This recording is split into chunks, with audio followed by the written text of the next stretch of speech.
Lawrence. And my name is Owen Graham. During the summer in the Gulf of Mexico, there was a dead zone. This begins at the Mississippi River Delta and extends to Texas. This 7,000-mile-wide area is the world's second-largest dead zone and is caused by drainage from the Mississippi River, which deposits massive amounts of pesticides, fertilizers, and animal waste from the central United States.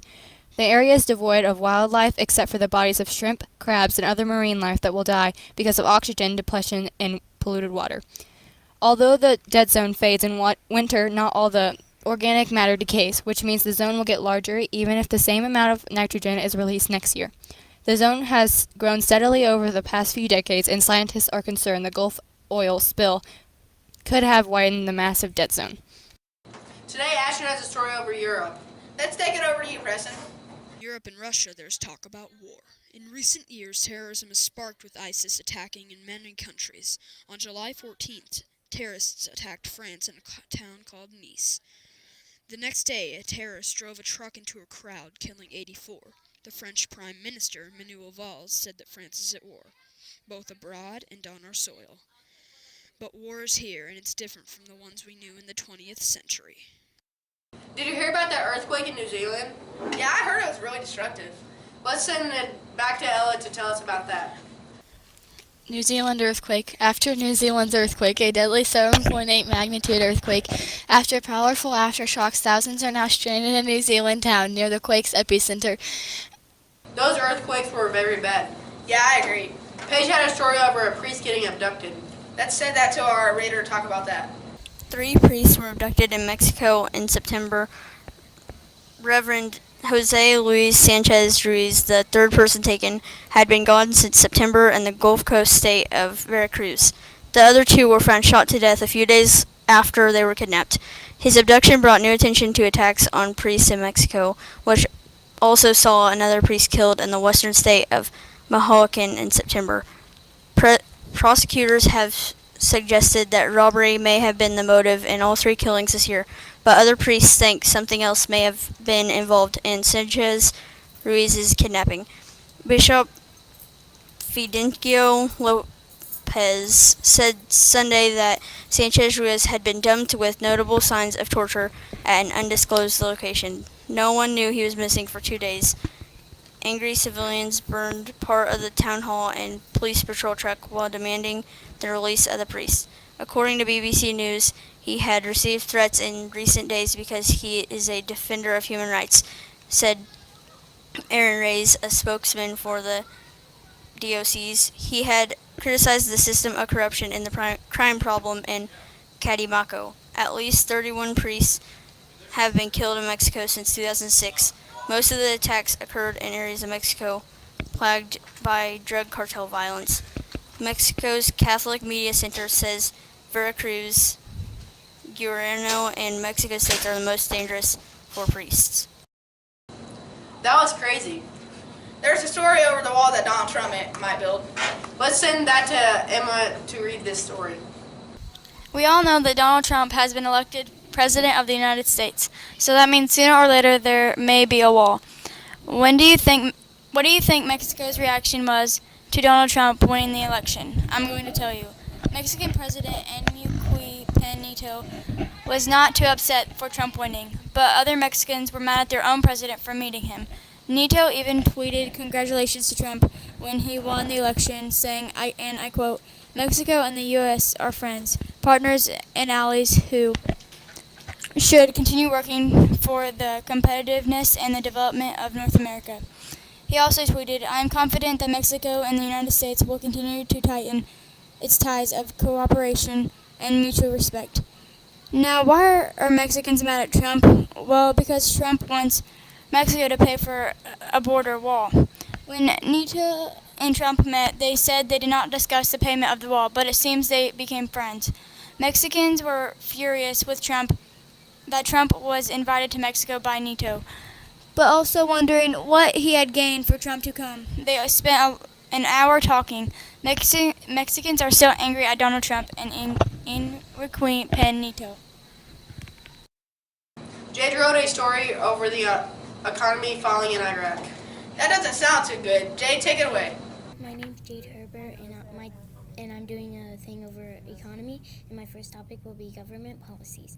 The Iraq economy is facing severe and pressing challenges.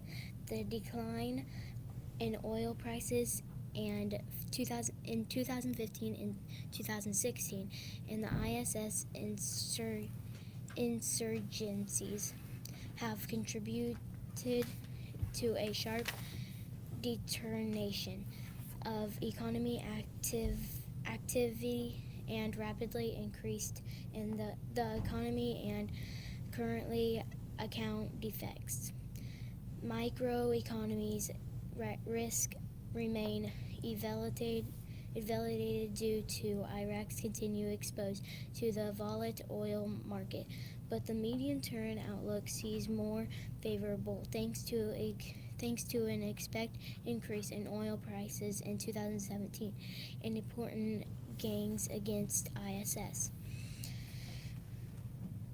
The government is facing the challenge of maintaining microeconomies, core physical infrastructures in the areas liberated from the ISIS, and assisting the 3.4 million people displaced by the conflict.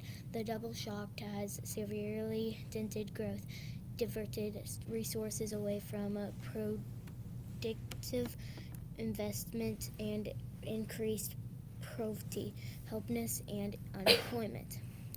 My second topic is financial issues and accomplishments.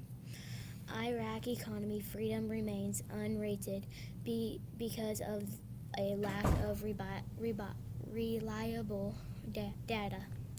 The government's accomplishments of official economy stats and indicate and data on Iraq in many of the international sources relied upon the index grading are incomplete.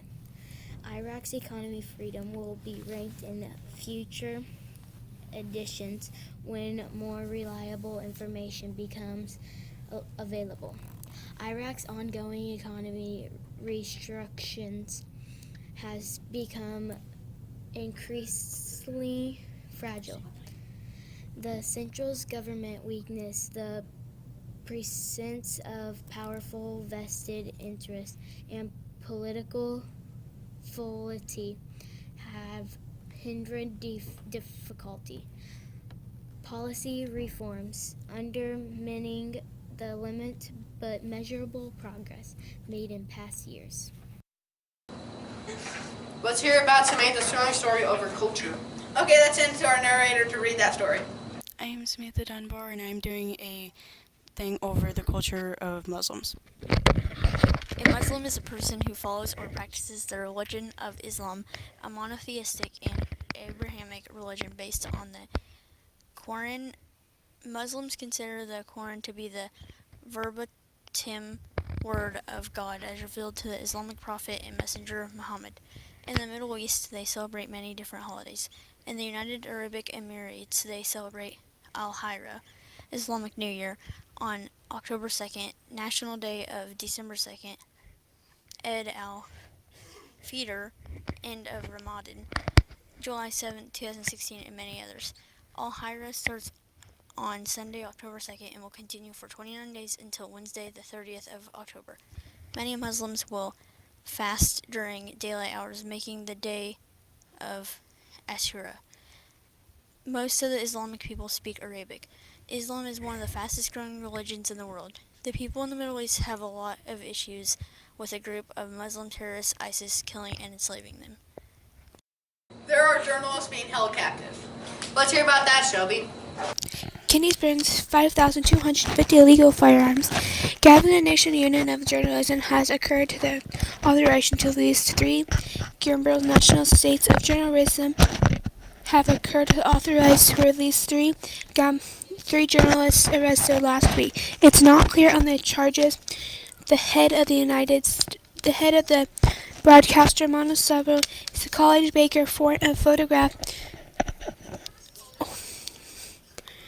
Hallie G. Markey is being held. Kenny's president set fire thousands of elephants' tusks to the rhino horns and destroying stockpiles that have been worth a fortune to smuggle and sending the message to trade animals in part to be stopped. They have guns put that are not followed.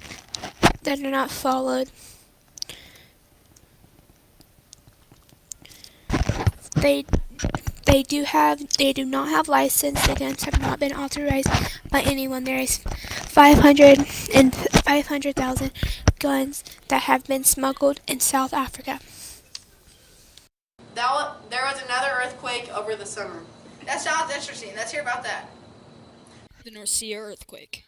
The North Sea earthquake hit Europe in November of 2016. The earthquake was felt all the way over in Rome. North Sea hit Italy on November 11, 2016. The earthquake destroyed towns, cities, and other areas. North Sea's prosciutto is making people fight for survival. Let's hear about the horse race in Australia. Riley, what's going on there? Melbourne Cup Day is one of Australia's most popular racing events. This horse race is in Australia is held every Tuesday of November every year. The main racing event takes place at the Flemington Racecourse, Melbourne, Victoria. Many offices across Australia stop working closer to the time of the main event to celebrate the event. At the races, people dress up.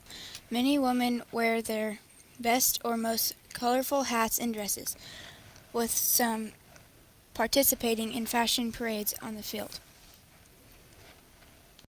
My name is Jillian, and I'm doing a story over the supermoon. A supermoon happens when a full moon or new moon considers the moon's closest approach to Earth, also called perigee. A super full moon looks around 12% to 14% bigger than its counterpart, the micromoon. The supermoon on November 14, 2016 will be the closest to a full moon has been to Earth since January 26, 1948. The next time a full moon is ever even closer to Earth will be on November 25, 2034. The best time to enjoy a super full moon is after moonrise, when the moon is just above the horizon, weather permitting. At this position, a super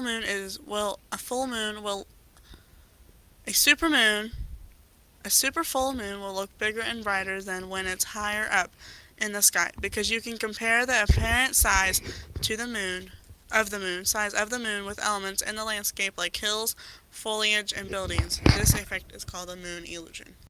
Thanks for watching NAC News. Don't forget to subscribe.